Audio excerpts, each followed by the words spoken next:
Episode begins. An announcer hears that the ball has crossed the touchline, and Yukimiya and his plan have gone up in smoke. Yukimiya can believe that Chris has foiled his plans to run solo, and he is devastated by being blocked by him. In the Blue Lock Central Room, a secretary remarks that it's unbelievable and so close. If they had gone through, Yukimiya would have scored an amazing goal by beating 6 defenders all by himself. But Chris is a top dog in the football world. Ego slurps his ramen, telling her that if he had gold, he would have needed 2 defenders, and he would need to win a 1-versus-1 duel with Chris, and by the time the rest of the defense would have caught up.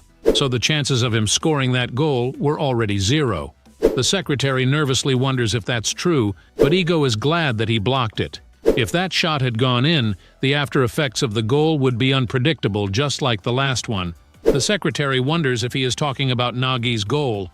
Ego agrees, saying that it was a fluke, but the secretary disagrees, saying that the goal was amazing, and the goal is already blowing up on social media. Ego wonders if that is so. He looks at the forums claiming Nagi as the best player in the world, and that the goal is the best goal in the century. He can't believe what he is looking at, and he can't help but sense a feeling of dread for him. The secretary asks him to elaborate, isn't Blue Lock a place to create the world's #1 striker? But Ego tells her that it is impossible to reach and to recreate this goal. He further explains that even though Nagi has exceptional talent, even for him this is too wild. If he attained success beyond his talent, it would have bad effects on his ego. On the other hand, Yukimiya is more predictable. Even if he had scored, given his ability, it would have been a fluke. And that's the reason why he failed, because he thinks too highly of himself. The secretary tries to reason that this is part of a striker's job, but he tells her that confidence and illusion are different things. And Yukimiya was just trying to play a fantasy with him as the hero. He looks at him being crushed on the screen, saying that people who blind themselves with fantasies can't move in the real world. He then wonders if she knows why Project Blue Lock has been successful up till now. It is his fantasy to create the world's best striker. That is why Japanese football fans are seeing fantasies of themselves. They are watching unpolished gems go out in the field, and the fantasies are crossing with one another to create success. Success emerges when fantasies blend, but it is important not to get drunk on their success and not to be overconfident. Isagi walks up to Yukimiya, trying to cheer him up and tell him to stop screwing around. If he hadn't gotten in the way, he would have gotten a good score. But he tries to cheer him up by saying that was an amazing shot, and if not for Chris, he would have scored. They need to change their thinking. He asks Yukimiya to team up with him because right now it is the most effective plan for both of them that Kurona and Yukimiya support him from the light and the dark. But now that they know about his gyro shot, they will be on high alert, so they must use it as a decoy. He wants Yukimiya to assist him because the opponents won't predict them getting together. Isagi tries to tell him that this is the most rational plan with the best chances of success, but Yukimiya is pissed. He tells him to bug off. All this talk about rationality and success is just so he can prove himself. Yukimiya yells that he is the hero of this match and he will overcome this challenge by himself. Chris angers Isagi and he tells him to stop with the nonsense. He is not the only one on the field. This is not the type of world where he can live in a fantasy. He tries to give him a reality check to get his pride out of the way, and no matter how he looks at it, it will be better for them both. But Yukimiya tells him that everyone else has been devouring his fantasy as well. In the end, he also cares about himself, and now he understands that he is just like Kaiser. They are cut from the same cloth, and if this world rewards jackbottoms like them, then this world is a screwed-up one. Isagi doesn't have anything to say anymore, except that he is full of childish thoughts. But Yukimiya no longer wants to live in a world with people like him. Isagi tells him to just wait and watch. His precious fantasy will sink like the Titanic, straight to hell. As the players refuse to cooperate, Isagi turns to leave, cutting off Yukimiya. But Yukimiya is a bit disturbed that they are both from the same team, yet he is just like Kaiser. Isagi doesn't want to believe that to be true. The game starts with a throw, and Isagi can't rely on Yukimiya and can't wonder why he doesn't understand him. Even though they would have benefited from it evenly, he tries to reset his mind. It's as if he has main character syndrome. He also recalls Nagi saying that he feels like he is the main character of the world. He wonders if this is the same thing. That's the reason why he was able to achieve exceptional concentration. Because Yukimiya believes in himself, that he is the main character, He can perform beyond his abilities. Maybe this is true ego. He looks at Yukimiya and rushes off with the ball again. Ryo cuts him off, telling him not to be reckless. He is surrounded by enemies. Isagi wonders if Ryo is thinking the same thing, and if Ryo's concentration is through the roof as well. Maybe because he has some other goal than just passing the ball to Nagi. His story is to make Nagi the best striker in the world, and that is his main character syndrome.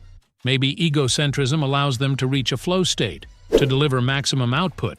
Isagi sweats excessively as he realizes that he is trying to understand others from his point of view. But they are the main characters who want to score. Some of them just want to pass, others want to base their story on logic, and others base their stories on feelings. Everyone has their ideology, and countless stories are unfolding on this battlefield. As Yukimiya rushes after the ball, Isagi realizes that he can't see eye to eye with him because their egocentrism is opposing.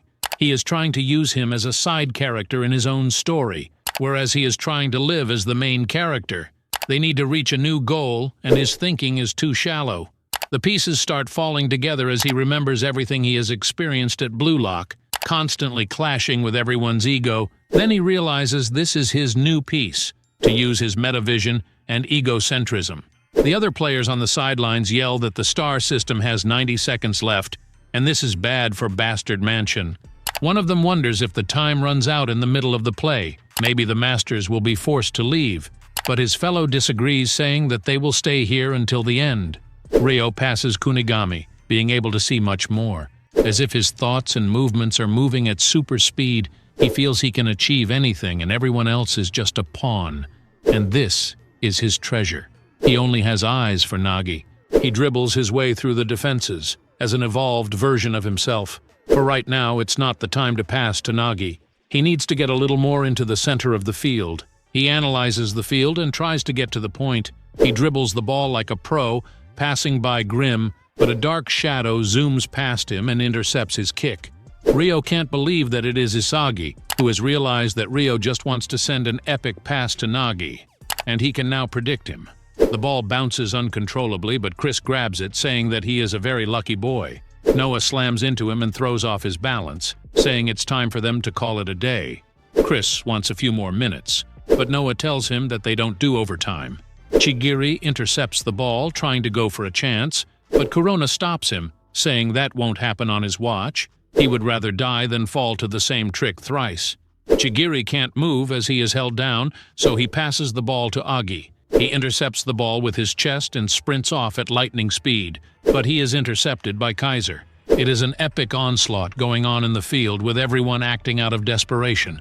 Gagamaru looks at the ball, swooning towards him. Ryo gets the ball and smiles that the gods want him to score. He shoots the goal, but Gagamaru stretches his hand, trying to stop it. Ryo looks at Nagi, telling him that he has done it amazingly. But Isagi manages to intercept the ball and move Nagi out of the way, telling the idiots that there will be no more miracles for today. They can't believe what they are looking at. Isagi has saved the goal, like an angel born in hell. He tells them that their egocentrism will fall before his. He wonders if the two protagonists intersect, a chemical reaction will be born, and he can crush miracle super goals as well. He rushes off with the ball, with only 58 seconds remaining.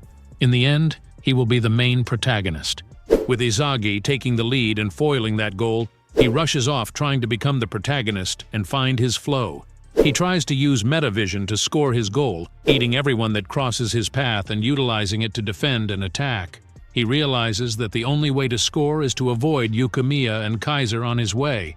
He looks at different paths unfolding before him. He goes through multiple possibilities, but the more he tries to read the future, the more he can see himself failing. Corona wants Isagi to pass the ball to him, and before Chigiri can steal the ball, Isagi passes it to Corona. He's too far from the goal, and he can use Corona as support, manipulating the field to his advantage. But there are a number of wild cards in the field: Chris, Kunigami, and the defenders. There's too much going on.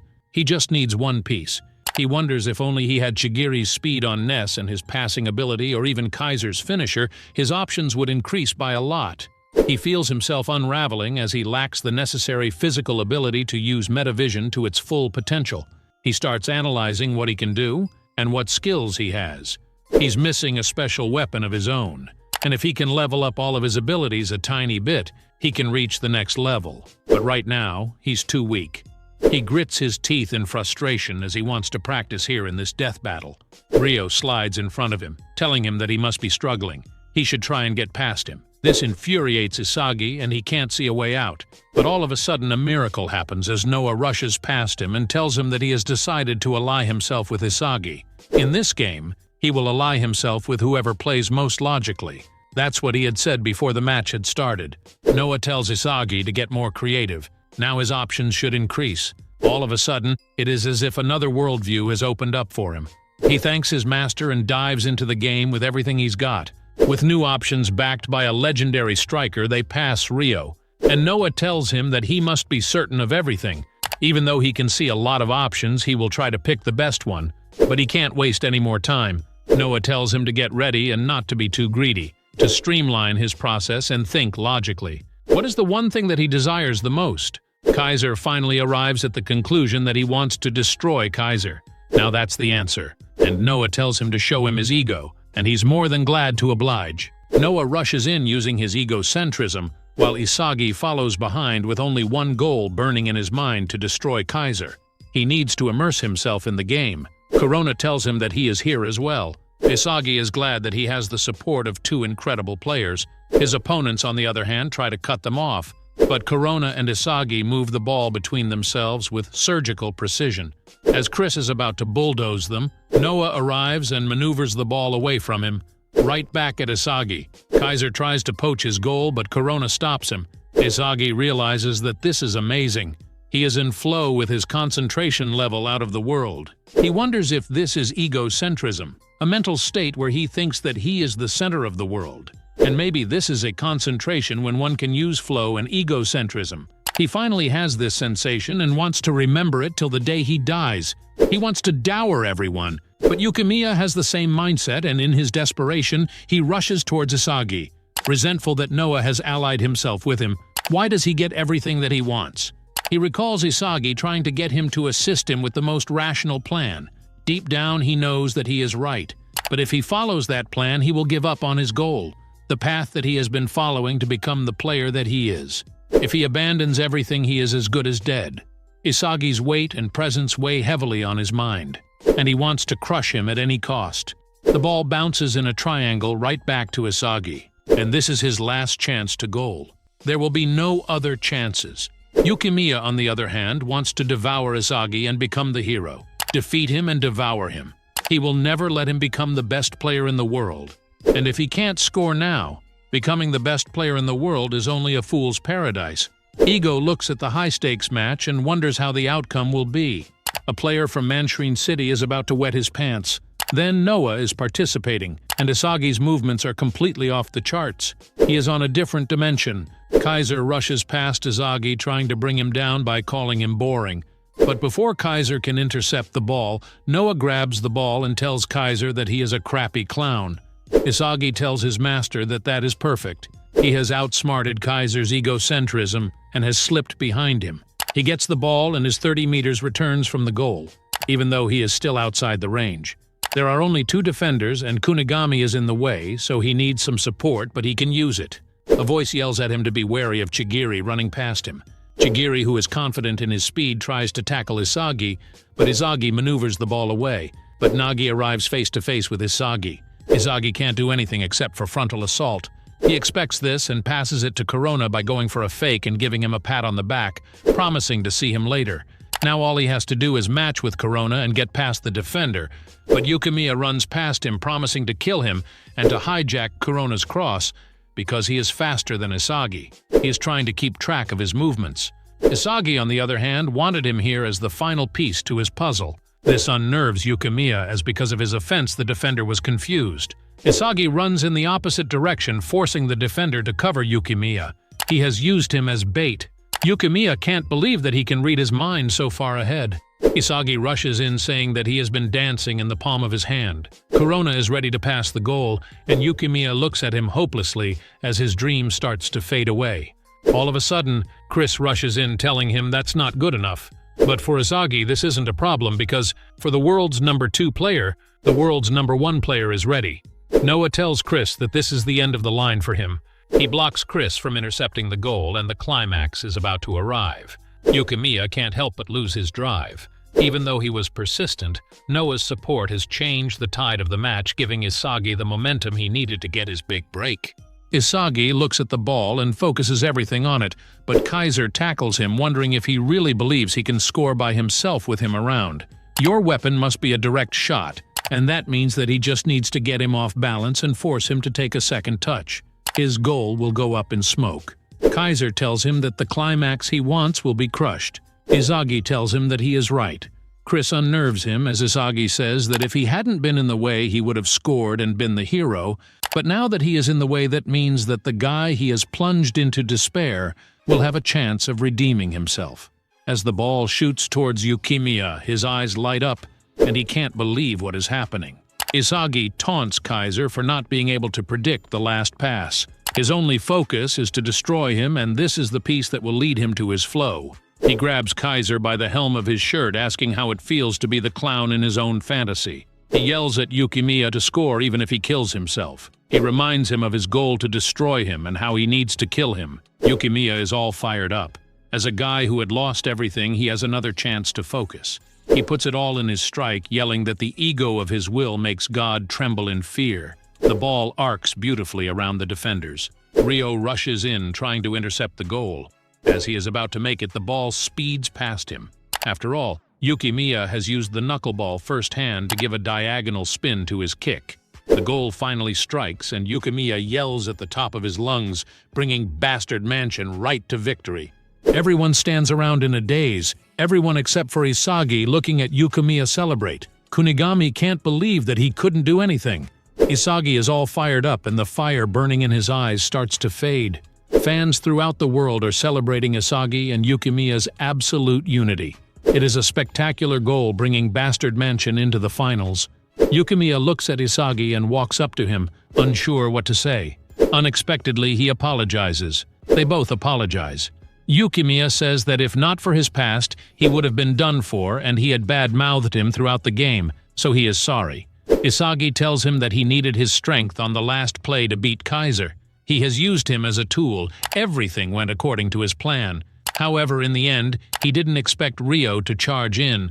Despite that, he managed to score a goal by himself, and he is the one who should apologize. Yukimiya wonders how did he draw up the last play. How did he not draw it so he would score by himself? Isagi clarifies that if not for Kaiser, he would have scored, but he knew what he was up to and was moving in to crush his goal. Right now, he can't beat Kaiser in a one-on-one. That's why he wanted him to assist him. He was the trump card he needed to destroy Kaiser and show the world what he was made of. Yukimiya can't believe that Isagi was thinking so far ahead. Even though he is a jerk, he is too clever, and he deserves to be the MVP of the match. Isagi smiles and teases him for liking him. He tells him to keep dreaming on. He can't become a player that he can manipulate with his logic. Yukimiya smiles, and their bitter rivalry turns into friendship. They promise to devour each other. Ness, on the other hand, can't believe what happened. What striker would give up his own position? And what is this all about destroying Kaiser? He badmouths him for chickening out with an assist, trying to justify his pitiful assessment. Isagi wonders if the little minion can't understand his genius strategy. Kaiser slaps him and tells Isagi that he is really impressive. The last second was where he saw further into the future than he did. The match is his. And though he had Noah backing him up, they will fight next time without any other player to support them. He promises to see who can go all the most. Isagi rushes in, and as he is about to collapse, Kaiser moves in and grabs him by his hair, managing to stop him from hitting the ground. He lets everyone know that as Isagi has been pushing past his limit with no sense of self-control or self-preservation, he has overheated, and thus the Neo Egoist League's third match comes to a decisive end.